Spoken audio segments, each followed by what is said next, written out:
بسم اللہ الرحمن الرحیم۔ میں دنیا میں ان بدقسمت لڑکیوں میں سے ایک تھی جن کے والدین بچپن میں ہی وفات پا گئے تھے اور جو اب ممانی کے رحم و کرم پر تھی۔ ماموں بھی کچھ خاص مہربان نہ تھے، لیکن کبھی کبھی خیال رکھ لیتے تھے، لیکن اپنی بیٹیوں کو مجھ سے زیادہ محبت دیتے تھے۔ لیکن ماموں کی زندگی زیادہ نہیں تھی، اس لیے وہ بھی قضائے الہی سے جا ملے۔ ماموں کا دنیا سے جانا تھا کہ ممانی نے اپنا اصل رنگ دکھا دیا۔ مہربان تو وہ پہلے بھی نہیں تھی، لیکن جو تھوڑا بہت ماموں کا لحاظ کر لیتی تھی، وہ لحاظ ختم ہو گیا تھا اور انہوں نے مجھ پر ظلم کے پہاڑ توڑ دیے۔ گھر کی ملازمہ کو نکال کر تمام گھر کی ذمہ داری میرے سر پر ڈال دی، حالانکہ میری عمر اس وقت صرف 18 سال تھی۔ مرتے کیا نہ کرتے ہیں، میں بے سہارا لڑکی تھی۔ جیسا ممانی نے کہا میں نے ویسا ہی کیا۔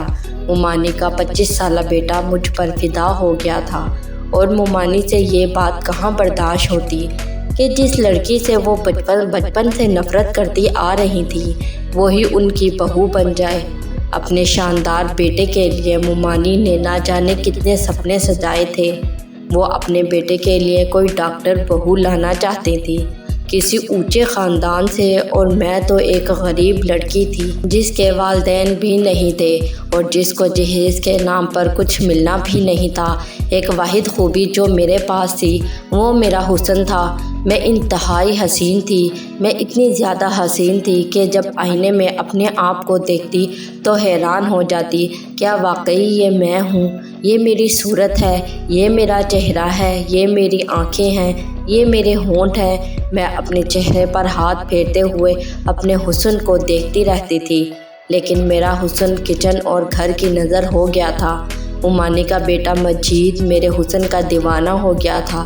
اس نے ممانی سے کہا کہ شادی کرے گا تو مجھ سے، ورنہ کسی سے نہیں۔ 2 سال ممانی کا بیٹا باضد رہا، پر سارا ملبہ مجھ پر آن گرا تھا کہ میں نے ان کے بیٹے کو پھنسایا ہے۔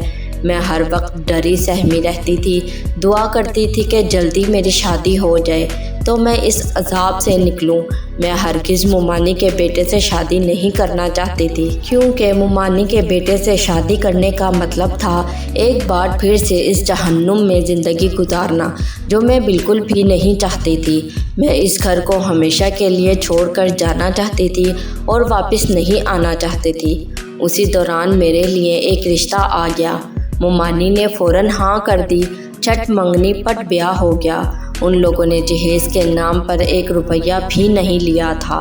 میرے کپڑے بھی ان لوگوں نے بنوا کر دیے، تو میں بہت خوش تھی کہ مجھے اتنا اچھا سسرال ملا ہے جن کی کوئی ڈیمانڈ نہیں ہے۔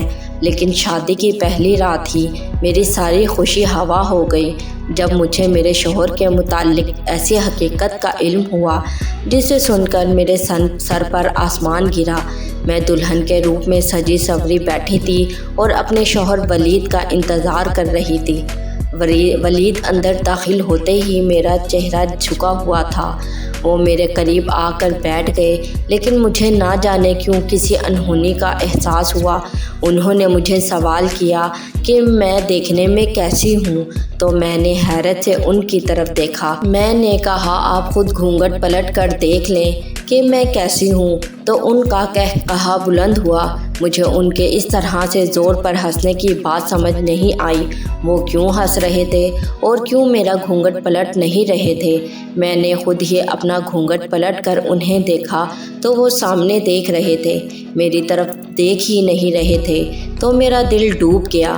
میں نے ان سے کہا کہ آپ مجھ سے ناراض ہیں یا آپ اس شادی سے خوش نہیں ہیں جو مجھے دیکھ نہیں رہے ہیں؟ تو وہ پھر سے ہنسنے لگ گئے۔ مجھے ان کے رویے میں عجیب سا کچھ محسوس ہو رہا تھا۔ میں سمجھنے سے قاصر تھی کہ وہ اس طرح سے کیوں ہنس رہے ہیں۔ مجھے محسوس ہو رہا تھا کہ وہ اس شادی سے خوش نہیں ہیں، شاید کسی اور کو پسند کرتے تھے۔ ان کی شادی زبردستی مجھ سے کروائی گئی، اس لیے وہ ہنس رہے ہیں۔ میں نے ان سے سوال کیا کہ کیا آپ کسی اور کو پسند کرتے تھے؟ تو پھر سے وہ ہنسنے لگے۔ اب اب تو میرا دماغ خراب ہونے والا تھا۔ یہ کیا طریقہ تھا اپنی دلہن سے بات کرنے کا؟ اگر میں انہیں پسند نہیں تھی تو بول دیتے۔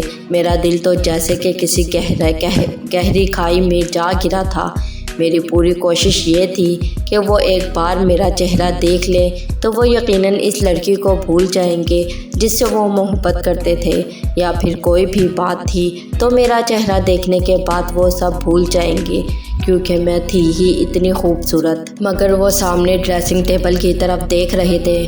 میری طرف نظر اٹھا کر دیکھنا انہوں نے گوارا نہ سمجھا۔ میں تو یہی سوچ کر آئی تھی اپنے شوہر اور اپنے سسرال کی اتنی خدمت کروں گی کہ مجھے واپس ممانی کے پاس جانا ہی نہ پڑے۔ کیا تمہیں یہ کسی نے نہیں بتایا کہ میں یہ دیکھ نہیں سکتا؟ اچانک سے ولید نے کہا تو مجھے لگا کہ وہ مذاق کر رہے ہیں۔ میں نے حیرت سے ان کو دیکھنے لگی۔ پھر میں نے کہا کہ ولید، یہ مذاق کا وقت نہیں ہے، مجھے اس قسم کا مذاق پسند نہیں ہے، اور آپ کے متعلق تو میں اس طرح کی بات برداشت ہی نہیں کر سکتی ہوں۔ اللہ آپ کی آنکھوں کا نور سلامت رکھے۔ آپ کی محبت تو میرے لیے عبادت جیسی ہے۔ میں نے فرما بردار اور باوفا بیوی کی طرح ان سے کہا تو وہ پھر سے ہنسنے لگے۔ پھر بولے کہ نازنین، یہ دنیا بہت بے وفا ہے۔ اگر انسان کے اندر کوئی خوبی ہے تو دنیا اس سے محبت کرتی ہے، لیکن اگر اسی انسان کے اندر کوئی خوبی نہیں ہو، کسی قسم کی کمی ہو، تو یہی دنیا باوفا سے بے وفا ہو جاتی ہے۔ اس وقت تم میری محبت کو عبادت کا درجہ دینا چاہ رہی ہو، لیکن میں تمہیں بتا دوں کہ میں تمہاری محبت کے لائق نہیں ہوں، کیونکہ میں ایک اندھا شخص ہوں۔ میں نے سب سے سن رکھا ہے کہ تم بہت حسین ہو، لیکن افسوس کہ میں تمہارے حسن کو دیکھ نہیں سکتا۔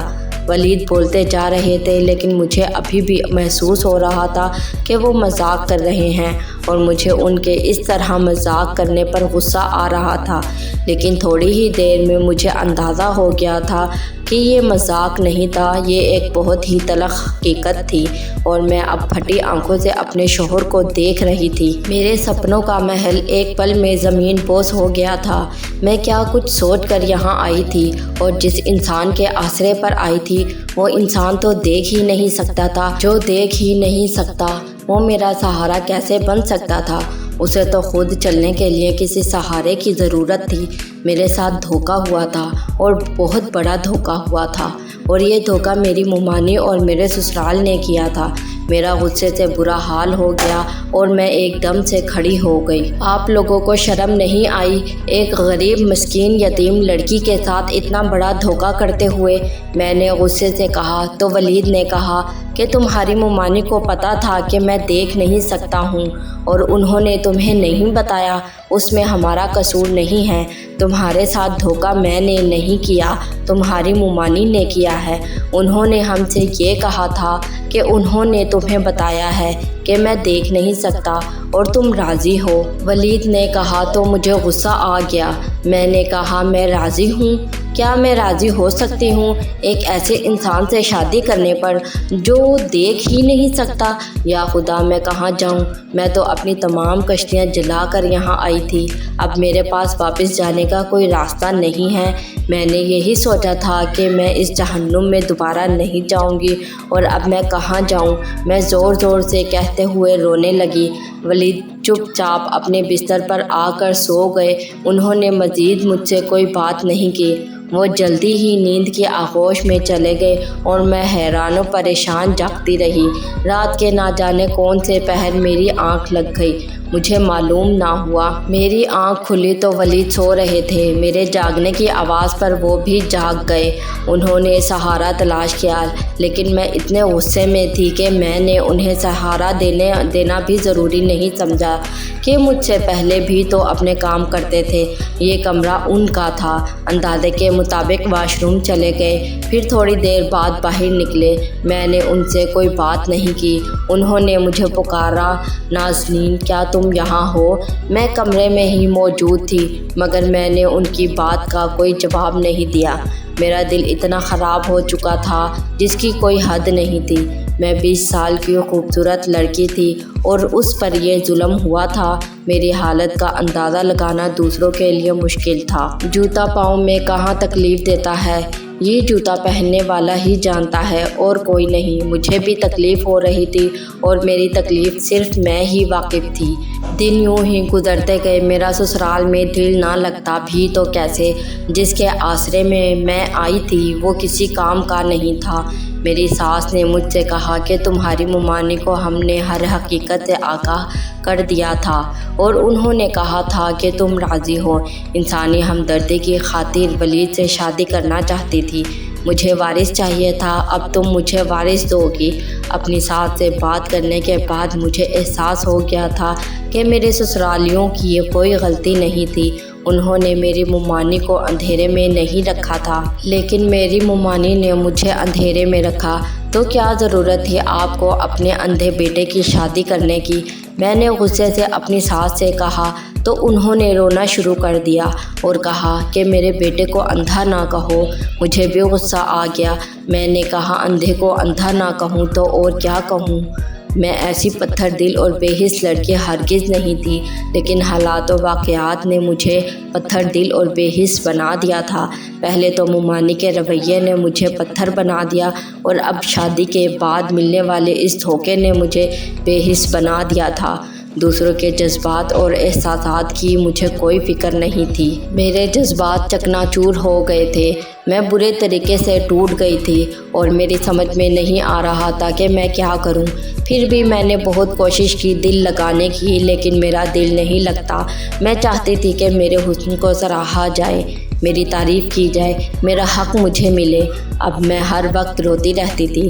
ولید بند کمرے میں میری سسکیاں سنتے تھے، مجھے چپ کروانے کی کوشش کرتے تھے، لیکن مجھے ان کا وجود ہی اپنے سامنے برداشت نہیں ہو رہا تھا۔ نہ جانے مجھے کیا ہو گیا تھا، میری شخصیت بالکل منفی ہو گئی تھی۔ اس دوران ولید نے کہا کہ وہ شہر سے دور کہیں جا رہے ہیں اور واپسی پر انہیں دیر ہو جائے گی۔ ڈرائیور کے ساتھ جاتے تھے اور ڈرائیور کے ساتھ ہی آتے تھے۔ وہ چلے گئے تو میں نے کون سکون کا ساتھ لیا۔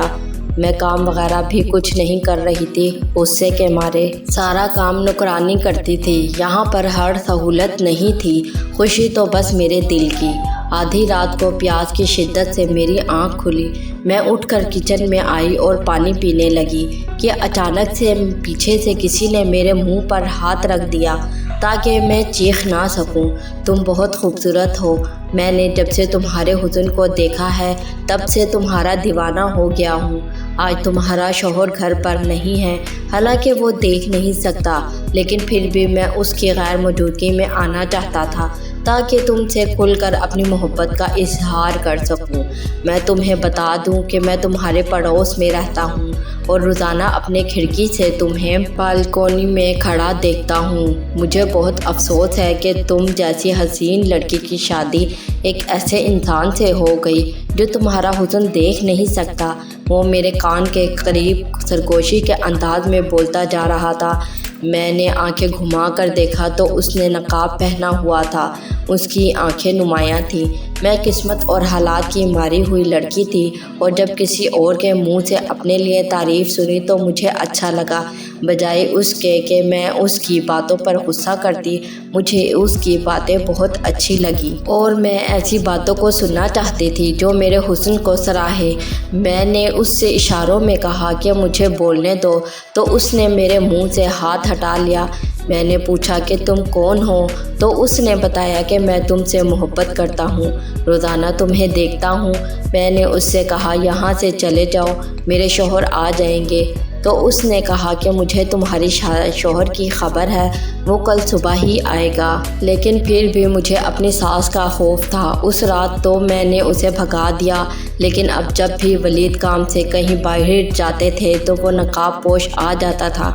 نہ جانے اس نے کون سا چور رستہ بنایا ہوا تھا۔ پہلے وہ کچن میں آ جاتا اور اب میرے کمرے کی کھڑکی پھلانگ کر میرے کمرے میں ہی آ جاتا تھا اور ہم دونوں ساری رات باتیں کرتے رہتے تھے۔ وہ میرے حسن کی تعریفیں کرتا اور میں سنتی رہتی تھی۔ اور مجھے بہت اچھا محسوس ہوتا تھا، لیکن وہ ہمیشہ نقاب کیے رکھتا تھا۔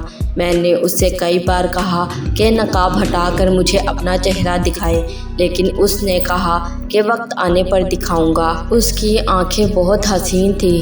اس کی آنکھوں سے یہ اندازہ ہو رہا تھا کہ وہ خوب برو نوجوان ہے، اور اس کی آنکھوں سے بھی زیادہ اس کی باتیں اچھی تھیں، یعنی کہ وہ گفتار کا غازی تھا۔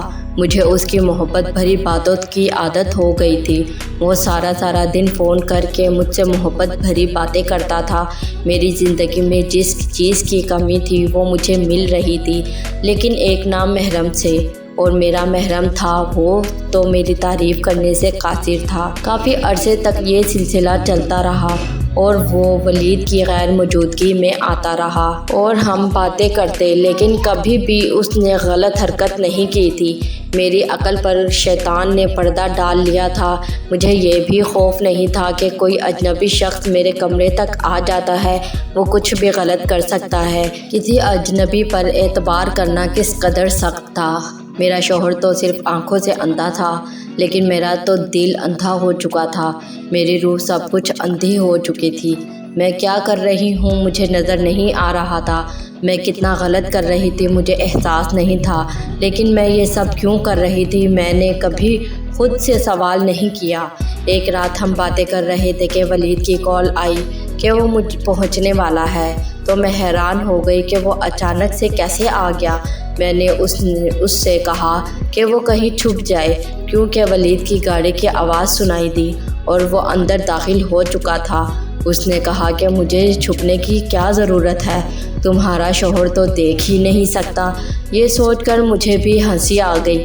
میں نے کہا واقعی جب وہ دیکھ ہی نہیں سکتا ہے تو کیا ضرورت۔ پھر اس نے کہا کہ میں جا رہا ہوں، اور وہ چلا گیا۔ تھوڑی دیر بعد ولید اندر آئے۔ میں نے کوئی بات نہیں کی۔ انہوں نے سلام کیا تو میں نے جواب دیا اور سونے کے لیے لیٹ گئی۔ میں نے لائٹ آف کی اور مطمئن ہو کر آنکھیں بند کی اور سونے کی کوشش کرنے لگی، لیکن میں نے محسوس کیا کہ ولید سوئے نہیں تھے، وہ بیٹھے ہوئے تھے۔ پھر اچانک سے میرے بول پڑے، نازنین تمہیں معلوم ہے کہ میرے والد بھی اندھے تھے اور میری ماں بے حد حسین تھی۔ خاندان والوں کے دباؤ میں آ کر میری ماں نے میرے والد سے شادی تو کر لی تھی، لیکن ان کے اندر ایک ویرانی بھی ہمیشہ سے، اور انہیں ایک اندھے انسان کے ساتھ زندگی بسر کرنا بہت مشکل لگ رہا تھا۔ میں پیدا ہوا تو والدہ نے اپنا دل مجھ میں لگا لیا، لیکن پھر ان کا دل مجھ سے بھی اٹھ گیا، اور پھر انہوں نے اپنا دل کہیں اور لگا لیا۔ ابا کی غیر موجودگی میں روزانہ ایک غیر شخص ہمارے گھر آتا تھا، اور میری ماں اس سے باتیں کرتی رہتی تھی، اور میں سنتا تھا مگر کہتا تھا کچھ بھی نہیں تھا۔ جیسے ہی ولید نے یہ الفاظ ادا کیے تو میری جان نکل گئی۔ یہ تو میری ہی کہانی تھی جو مجھے سنائی جا رہی تھی، یعنی کہ میری ساس کے ساتھ بھی یہی ظلم ہوا تھا، اور میری ساس نے میرے ساتھ وہی ظلم دہرایا۔ نہ جانے کیوں مجھے اس بات کا احساس ہوا تھا کہ میری ساس نے اپنی محرومی کا بدلہ مجھ سے لیا ہے۔ ولید نے پھر سے بولنا شروع کیا تو میں ماتن گوش ہو گئی، لیکن مجھے کسی قسم کا خوف نہیں تھا۔ میرا بچپن ختم ہو گیا، یہاں تک کہ میرا لڑکپن، اور پھر میری جوانی آ گئی۔ وہ شخص نہ جانے کہاں چلا گیا تھا۔ پھر میں اور میری ماں تھے اور بس، اور میری ماں نے دوسرا بچہ پیدا کرنے کی زحمت نہیں کی، اور میرے والد اس دنیا سے رخصت ہو گئے۔ ساری زندگی میرے والد کو یہ پتہ نہ چل سکا کہ ان کی غیر موجودگی میں کوئی ان کے گھر آتا ہے اور ان کی بیوی سے باتیں کرتا۔ اور پھر میری ماں اتنی ڈھیٹ بن گئی تھی کہ انہیں میرے والد کی موجودگی اور غیر موجودگی سے کوئی فرق نہیں پڑتا تھا۔ میرے والد کے سامنے وہ شخص ہمارے گھر آتا تھا اور میری ماں اسے دوسرے کمرے میں لے جاتی تھی، اور ان کی باتوں کی آواز آتی تھی مجھے۔ اس عرصے میں مجھے یہ معلوم ہو گیا تھا کہ وہ میری ماں کا کوئی کزن تھا جو ان سے بے حد محبت کرتا تھا۔ مجھے اپنے والد کا دکھ ہوتا تھا۔ میں نے انہیں کچھ نہیں بتایا۔ تم جانتی ہو میں پیدائشی اندھا نہیں تھا، میں بچپن میں دیکھ سکتا تھا، اور میں اپنی ماں کی حرکات و سکنات دیکھتا رہتا تھا۔ اپنی آنکھوں سے آہستہ آہستہ میری بینائی جاتی رہی، کیونکہ یہ اندھا پن میرے باپ کی طرف سے مجھے وراثت میں ملا تھا۔ میں نے لڑکپن کو پہنچا تو بالکل اندھا ہو چکا تھا۔ اور مجھے خوشی تھی کہ میں اب دیکھ نہیں سکتا ہوں کہ میری ماں کیا کرتی ہے۔ پھر مجھے احساس ہوا کہ مجھے یہ سب نہیں کرنا چاہیے، مجھے دوسروں کی خاطر اپنی زندگی برباد نہیں کرنی چاہیے۔ اس لیے میں نے اپنا علاج شروع کیا۔ اور نازنین، شادی کی رات جب پہلی بار میں نے تمہیں دیکھا تو میں تمہارے حسن کو دیکھ کر حیران ہو گیا۔ ولید کہتے کہتے خاموش ہو گئے اور ان کی بات سن کر میرے 14 طبق روشن ہو گئے۔ وہ تو اندھے تھے، پھر کیسے انہوں نے میرا حسن دیکھ لیا تھا؟ میں ایک جھٹکے سے اٹھ بیٹھی اور اندھیرے میں ان کے وجود کو دیکھتی رہی جو سائے کی طرف نظر آ رہا تھا۔ آپ نے کیسے مجھے دیکھ لیا؟ آپ تو مجھے دیکھ نہیں سکتے تھے۔ مجھے اپنی آواز کسی کھائی سے آتی ہوئی محسوس ہوئی تھی۔ میرا دل ٹوٹ گیا تھا۔ وہ کیا کہہ رہے تھے؟ وہ دیکھ سکتے تھے یا پھر یہ بھی کوئی بھونڈا مذاق تھا جو میرے ساتھ ہو رہا تھا؟ میں نے لڑکپن کے بعد ہی اپنی آنکھوں کا علاج شروع کیا۔ میرے ساتھ زیادہ مسئلہ نہیں تھا، تھوڑے سے علاج میں ہی ایک آپریشن کے ذریعے میری بینائی واپس آ گئی تھی اور وہ سب کچھ دیکھ سکتا تھا۔ اسی وقت میری ماں نے میری شادی کا فیصلہ کیا اور میں نے خاموشی سے ان کا فیصلہ قبول کر لیا۔ تمہاری تصویر مجھے میری ماں نے نہیں دکھائی کیونکہ وہ مجھے اب تک اندھا سمجھتی تھی اور میں نے ان سے کچھ کہا بھی نہیں۔ میرا دل تو ان سے اٹھ چکا تھا۔ جب ہماری شادی ہوئی تو میں دیکھ سکتا تھا اور میں نے تمہیں دیکھا تھا، لیکن میں یہ دیکھنا چاہتا تھا کہ تم کس طرح کی بیوی ثابت ہوتی ہو، بے وفا ہوتی ہو، میرے اندھے پن کا سن کر یا میرا سہارا بنتی ہو۔ لیکن مجھے تمہارا رویہ دیکھ کر بہت افسوس ہوا اور میں نے تمہیں چھوڑنے کا فیصلہ کر لیا تھا۔ تمہارے سامنے اندھے پن کا ڈرامہ میں نے تقریباً صرف 1 مہینہ ہی کیا اور 1 مہینے میں تم نے مجھے چھوڑ کر اپنا ایک عاشق بھی بنا لیا۔ ولید کی بات سن کر تو جیسے میرے سر پر آسمان گرا تھا، میرے پیروں تلے سے حقیقت میں زمین سرک گئی تھی۔ نازنین، وہ نقاب پوش کوئی اور نہیں، میں ہی تھا۔ ان کی بات سن کر تو مجھ پر غشی طاری ہونے لگی تھی۔ میرے ساتھ کیا ہو رہا تھا مجھے سمجھ نہیں آ رہا تھا۔ میں اپنی قسمت پر کیسے ماتم کروں مجھے سمجھ میں نہیں آ رہا تھا۔ آپ نے یہ سب کیوں کیا میرے ساتھ؟ میں نے ہمت کر کے ولید سے سوال کیا۔ ولید نے اٹھ کر کمرے کی لائٹ آن کر دی اور وہی نقاب دراز سے نکالا اور اپنے چہرے پر پہن لیا تو میں نے دیکھا یہ وہی شخص ہے جو مجھ سے ملنے آتا تھا۔ میں اپنے شوہر سے اس قدر نفرت میں مبتلا ہو گئی تھی کہ میں نے کبھی غور نہیں کیا تھا کہ آنکھیں میرے شوہر کی آنکھیں جنہیں میں دیکھتی ہوں نقاب کے پیچھے۔ نازنین، اگر میں شادی کے بعد اندھا ہو جاتا کسی حادثے میں تو کیا تم کسی اور سے روابط استوار کر لیتی؟ ولید کے سوال نے مجھے شرمندہ کر دیا تھا۔ میرے پاس بولنے کو کچھ نہیں تھا۔ میرا دل کر رہا تھا زمین پھٹ جائے اور میں اس میں سما جاؤں۔ مجھے اس نقاب پوش سے محبت ہو گئی تھی، پھر وہ میرا شوہر ہی تھا اور اب میں کہاں جاؤں؟ میری سمجھ میں کچھ نہیں آ رہا تھا۔ میں تم سے ناراض نہیں ہوں، میں حالات کا مرا ہوا انسان تھا جس نے اپنی ماں کی بے وفائی دیکھی تھی اور میں اس کی سزا ایک معصوم لڑکی کو دینا چاہ رہا تھا، اسے آزما کر۔ لیکن آج مجھے احساس ہو رہا ہے کہ میں نے غلط کیا۔ میں تمہیں معاف کرتا ہوں کیونکہ میں تمہاری کردار کو جان گیا ہوں کہ تم نے ایک اجنبی سے صرف باتیں کی، اپنی حدود کا خیال رکھا، تمہارے احساسات اور جذبات میں پاکیزگی اور میں نے تنہائی میں دیکھ لی تھی۔ مجھے احساس ہو گیا تھا کہ تمہیں صرف محبت بھری باتوں کی ضرورت ہے۔ تمہارے اندر کوئی برائی نہیں تھی، تمہارے اندر ایک احساس کمتری تھی اور بس۔ نازنین، میں تمہیں کیا خاک معاف کروں گا، بلکہ میں تو اس قابل نہیں کہ تم مجھے معاف کرو۔ مجھ میں ہمت نہیں کہ میں تم سے معافی مانگ سکوں۔ ہو سکے تو مجھے معاف کر دو۔ غلط تم نے میرے ساتھ نہیں کیا، بلکہ غلط میں نے تمہارے ساتھ کیا، تمہیں آزمائش میں ڈال کر، کسی اور کی سزا تمہیں دے کر۔ ولید نے کہا تو میں روتے ہوئے ان سے لپٹ گئی اور میں نے کہا کہ میں نے انہیں معاف کر دیا، وہ بھی مجھے معاف کر دیں۔ ہم انسان خطا کے پتلے ہیں، غلطی سے پاک صاف خدا کی ذات ہی ہے۔ مجھے احساس ہو رہا تھا کہ اندھے ولید نہیں تھے، اندھی میں تھی۔ آج خدا نے ولید کے ساتھ مجھے بھی بینائی عطا کر دی تھی اور میں اس کی شکر گزار تھی۔ اسی رات ہم دونوں نے مل کر ایک خوشگوار ازدواجی زندگی کی بنیاد رکھی تھی اور ہم بہت خوش تھے۔ سچ کہتے ہیں خدا کے گھر دیر ہے اندھیر نہیں۔ ہماری ویڈیوز اگر آپ کو پسند آ رہی ہیں تو ضرور لائک کیجئے، اور اگر آپ نے ہمارا چینل سبسکرائب نہیں کیا تو ضرور کیجئے۔ اس کے ساتھ ساتھ بیل آئیکن پر بھی لازمی کلک کیجئے تاکہ ہماری ہر آنے والی ویڈیو آپ تک بر وقت پہنچ سکے۔ اللہ حافظ۔